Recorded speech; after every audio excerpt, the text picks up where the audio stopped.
Welcome back to page 27, number 136. I'm going to help you break this question down.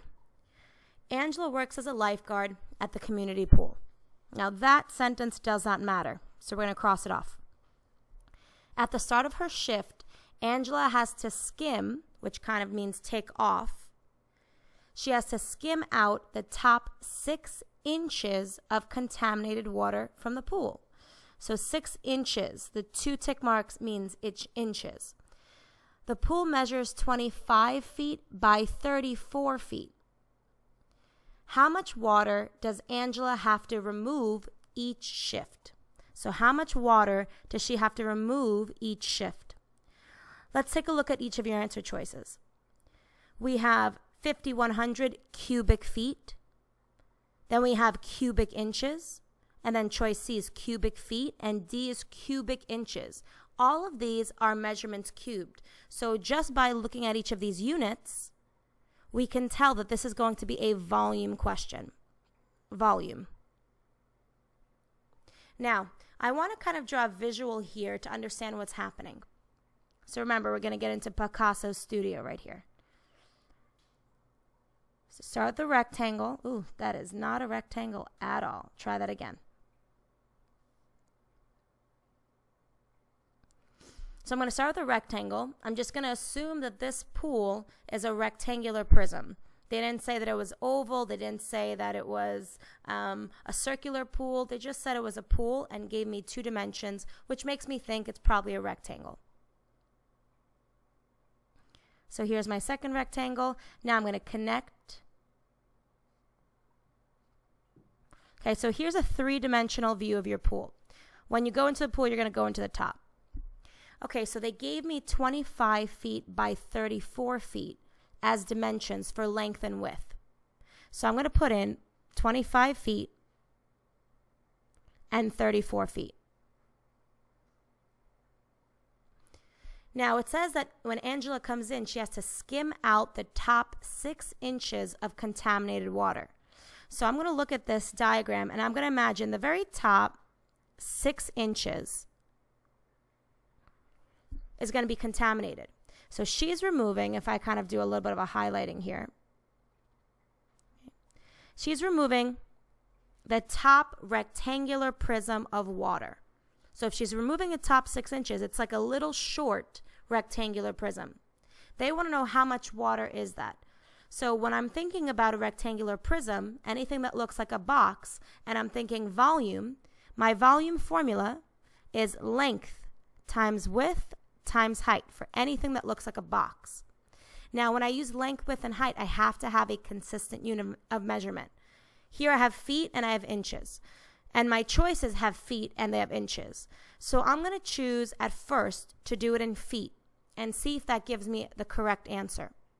So I have my length and my width in feet. What I don't have in feet is a 6 inches.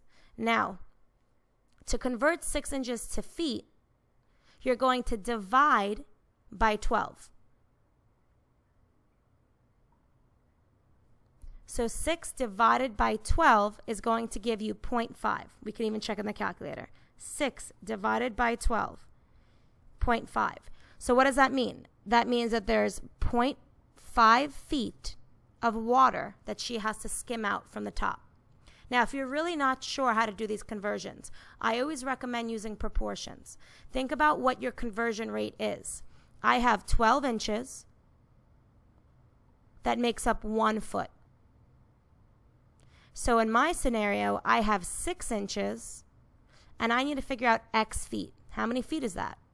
You can always set up proportions as long as you know what your conversion rate is. And in this case, 12 inches is 1 foot. So when I cross multiply this, 12 times x gives me 12x. 1 times 6 gives me 6. Then I divide by 12 on both sides. And x will equal 0.5, 1/2. Okay? So 0.5 feet. So if you weren't sure whether or not you should multiply by 12 or divide by 12 here, you can always use a proportion. Now, I have my 3 measurements, 25 feet by 34 feet by 1/2 foot, 0.5 feet. We're going to multiply all of these together to figure out what's the volume of that top rectangular prism that she has to remove. So V equals 25 times 34 times 0.5. So in the calculator, I already have 0.5 times 34 times 25 equals. Okay, so my volume is 425 feet, because I'm doing only feet cubed. Looking at my answer choices, it would be this one right here. Okay, so it seemed like it worked. Cubic feet is the way. Now, just to show you what would have happened if you converted everything to inches. If I converted 25 feet and 34 feet to inches, I would have to multiply by 12, because there's 12 inches in 1 foot. So let me see in the calculator. 25 times 12 gives me 300 inches. And then 34 times 12 gives me 408 inches. So now if I multiplied all of my inches together, length, width, and height, let's see what value I would get. 300 times 408 times 6 equals 734,400 cubic inches. Now, choice B is very close, but it says 734,800 cubic inches. So we're just a little bit off. So my better choice here is to stay with cubic feet and go with choice C. Okay, let's move on. Number 137. Julian owns a trucking company that is 15 feet by 7.5 feet. So I think they're talking about the truck. So it should say Julian owns a trucking company and the truck is 15 feet by 7.5 feet. Now I look at those measurements and I notice that these measurements are in my diagram. 15 feet and the 7.5 feet. Okay, it's already in there. Julian gets paid for each box that he transports. The boxes are cubes with side lengths of 2.5 feet. Okay, so I'm going to cross out the second sentence. It's just saying that he's getting paid for something, but it's not giving me any values. The boxes are cubes, so I know this is a cube. So if one side length is 2.5 feet, they're all 2.5 feet. So right now, if I see that as a length, then I would have 2.5 feet as my width and also 2.5 feet as my height. A cube has all the side lengths the same.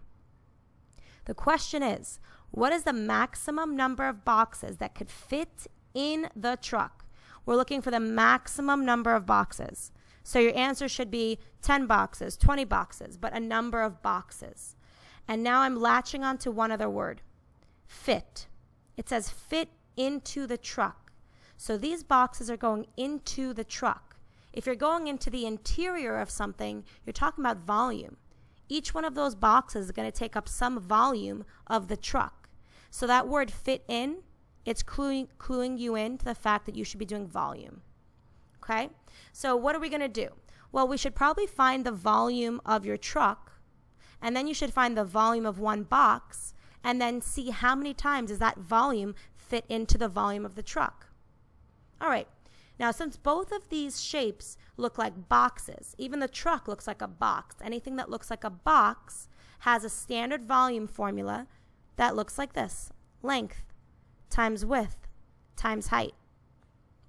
So let's go ahead and figure out the volume of the truck. Now I notice my length and width are 7.5 and 15, like I highlighted before. And notice my height is also 7.5. So let's start by finding the volume of the truck. I'm going to do V equals 7.5 times 15 times 7.5. So in the calculator, 7.5 times 15 times 7.5 equals. Okay, so my volume for the truck is 843.75 feet cubed. Now let's go ahead and do the volume of the cargo. I'm going to zoom in. So for the cargo, the length, width, and height are all the same. It's 2.5 times 2.5 times 2.5. In other words, I'm doing 2.5 to the third power. Okay, so in my calculator, I'm going to do 2.5 times 2.5 times 2.5 equals. Okay, so the volume of one box is 15.625 feet cubed. Now, let's take a look at the situation again. So we have volume for the truck of 843.75, and we have volume for one box of 15.625. Just going to fit that in there. Now, if I want to figure out how many times the volume of one box goes into the truck, I'm going to divide. And this is what I do. I take the volume of the truck, and I'm going to divide it by volume of one box. When you put something in the denominator, you're trying to see how many times that denominator goes into your numerator. So you're going to see how many times one box will fit into the truck. Every additional box that will fit into this truck. So if we do that in our calculator, we have our volume of the truck being 843.75 and the volume of one box being 15.625. 843.75 divided by 15.625 equals, oh, it's exactly 54 boxes. So exactly 54 boxes will fit in, meaning the volume of one box can go in 54 times into the volume of the truck. Our answer is 54 boxes. So one good takeaway here is when you're trying to see how many times something will go into something else to fill it up, okay? The thing that you want to get filled up, in this case, we want to fill up the truck. So the thing that you want to get filled up is going to be your numerator. And your denominator is going to be what you're trying to fit in. So in this case, we're trying to fit in those boxes. So that was our denominator. Okay, let's move on. Number 138. Okay, this is a little bit of a long question, so hunker down. We're going to go through it. A $2 roll of nickels is pictured. Okay, a $2 roll of nickels. The diameter of each nickel is 0.835 inches, and the width is 0.077 inches.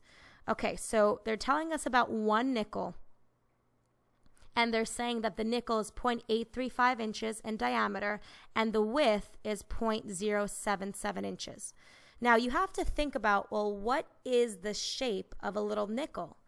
And a nickel is like a little short cylinder. So I'm going to draw a little short cylinder so we can start putting some information together. Okay, so information they gave us so far about this nickel is that it's 0.835 inches in diameter. So the word diameter. So I'm going to put 0.835 inches. Okay, that's my diameter. And now I'm going to put, let me complete that letter a little bit better. There we go. Okay, and now the width of this nickel is 0.077 inches. Now you have to think about, what do you mean by width? Width is this piece right here. That's basically how wide it is, I guess. When they say width, this question doesn't know that that's not called the width if you're talking about a cylinder. That's called your height. So they're not using the correct word. It should be height. Now that's something that you're going to have to understand when they give you these real world problems. So 0.077 inches is your height. Okay, so we have that information in there. Now I'm going to organize this a little bit better. So the height is 0.077 inches, And they gave me the diameter, but I rarely ever use diameter. So I'm going to get the radius right away. Most of my formulas call for radius. So I'm going to go to my calculator. I'm going to divide the diameter by 2. So 0.4175. Okay. 0.4175 inches is the radius. Okay, great. Now let's see what the question is asking for. They're saying find the surface area and the volume of the roll of nickels and round your final answer to the nearest tenth. Okay, so volume and surface area. It's pretty straightforward as to what they want. But we have to think about what measurements we actually have that will allow us to solve for volume and surface area. Let's start with volume. So starting with volume, I'm going to write the generic formula for volume of anything that doesn't have a big point. Now here, there's no big point at the top. It's not a pyramid. It's not a cone. So our generic formula is big BH. Now big B is the area formula for your base. And our base here, for any cylinder really, is a circle. So I'm going to replace big B with the area formula for a circle, which is pi r squared. And then I'm going to bring down h. Okay, so what do we need about our cylinder? We need the radius and we need the height. Let's take a look at what we have. Since all of these are nickels that make up your roll of nickels, your first nickel all the way in the front that they show you, we know the radius of it. The radius is the same as the radius of one nickel. So our radius here is 0.4175 inches. That's good. That means I have R. Now the other thing that I need is the height. Now your height is what connects the front nickel or circle to the back nickel or circle. That's the height of this cylinder. Now I have to think about, well, how many nickels are there? Because I know just the measurement for one little nickel, the width or the height of one little nickel is 0.077. So I'm thinking to myself, well, what is the measurement, or rather, what's the number of nickels the whole way back? So $2 worth of nickels. Well, in $1, there's going to be 20 nickels.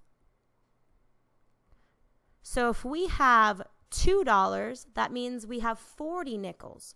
Okay, so it's 40 nickels all the way back. Every little nickel is 0.077 inches thick. That's like the height of each nickel. All the way back, there's 40 of them. So I need to come up with the entire height for this cylinder. And the way that I'm going to do that is I'm going to do 0.077 times 40, because there's 40 nickels all the way back, each one with a height of 0.077. Okay, go to your calculator.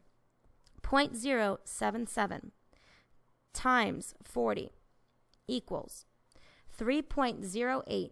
Okay, so it's 3.08 inches in height. Great. I have my height now. All right, so let's multiply everything together. So in my calculator, I'm going to have to substitute in these r's and these h's. So pi, my radius is 0.4175 squared. And then my height is what I just solved for. It's the height of 40 nickels together. Okay, go to the calculator. So I'm going to start with what's being squared first. 0.4175 squared times 3.08. And so that is before you multiply in the pi. So now let's multiply in pi. Times pi equals. So my volume, it's pretty small, but my volume is about 1.686, yada, yada, yada. They want it to the nearest tenth. So my answer for volume is going to be 1.7 inches cubed. So I have my volume. Next, let's talk about surface area. Okay, so for surface area of any cylinder, you're talking about the lateral area plus the bases. all the surfaces, not just the curved portion where they put this $2 nickels, $2 wrapper on it, but the entire surface. Okay, so surface area is going to equal lateral area, which is 2 pi RH, and we did that in an earlier problem, plus, well, you have two circles. So you're going to do 2 times the area of one circle, pi r squared. So in this formula, 2 pi RH plus 2 pi r squared, all you have to know is radius and height. And we have the radius because that's the radius of the nickel. And we have the height because that's the height of one nickel times 40. So we're ready to go and we're ready to plug in. So let's go. Surface area equals 2 pi. Your radius is 0.4175 times your height, 0.077 plus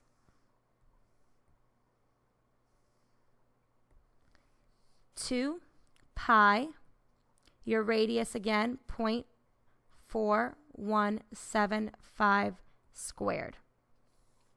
Okay, now when I multiply these things together, the pi's and all that stuff, I'm going to wait to multiply pi until the very end because both of these terms here, this and this, have a pi in it. So I think I'm going to multiply pi at the end. So surface area equals, let's multiply everything but the pi. So the 2, the 0.4175, and the 0.077. So in my calculator, 2 times the radius, 0.4175, times 0.077 equals. Okay, so I have, oh, I used the wrong height. I just noticed. Good thing I caught that. Okay, my height here is not 0.077. That's just one nickel. We figured out before the height of the entire cylinder is 3.08. Okay, let me fix that. Whew, good thing I caught that. Okay, so one more time. 2 times 0.4175 times 3.08 equals, there we go, that's a lot better, 2.5718 pi. All right, so that's the first term. Plus. Now my bases. So I'm going to do the 0.4175 squared and then multiply the 2. So 0.4175 squared times the 2 equals, it's a pretty long number, but I'm going to write it down, 0.348612 pi. So notice I didn't multiply pi in. Now what we can do is we can combine the two coefficients to your pi. So if I combine those two, I already have that 0.34 in the calculator. So I'm going to add the 2.5718 and hit equals.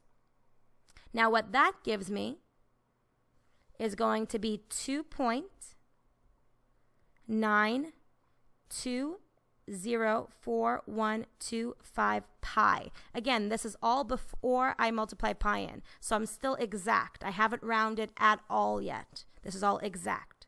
Now my final answer needs to be to the nearest tenth. So now I'm going to multiply the pi in, and we're going to see what it is to the nearest tenth. So times pi equals. Okay, so to the nearest tenth, my surface area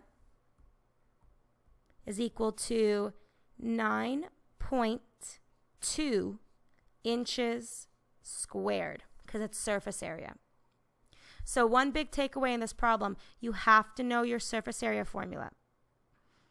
2 pi RH plus 2 pi r squared for a cylinder. Also, if you have many of the same object stacked up against each other, your height is going to be the height of one little nickel or one object times the number of objects that are in line with each other. In this case, we took the height of one little nickel and multiplied it by 40. And that's how we got the 3.08. The other important takeaway here is that in the word problem, they said that the width of a nickel is 0.077 inches. Now, width is not what we call that. We call that the height of the nickel because it's connecting the front circle to the back circle of a nickel. So you need to think about these real world situations and think about what is it that they're really giving you? Are they really giving you a width of a nickel, or is that something that we call height because it's a cylinder? So a lot of important takeaways here. All right, one more question. Number 139. The two solids below are new package designs for juice containers. Select all that apply. Okay, so we have a cone and we have a sphere. Okay, so let's see what it says. First little check says both containers hold the same amount of juice. Okay, so that first little bullet point, whatever they're asking me about, says the word hold. Hold is volume. I can't figure out whether or not they have the same amount of juice until I actually find the volume. So let's go ahead and let's figure out the volume for both shapes. I'm going to start with the sphere. Volume of a sphere is the formula 4/3 pi r cubed. Okay? So 4/3 pi. My radius here shows me is 4 inches, so 4 cubed. Okay, let's go to the calculator. So we have 4 to the 3rd power.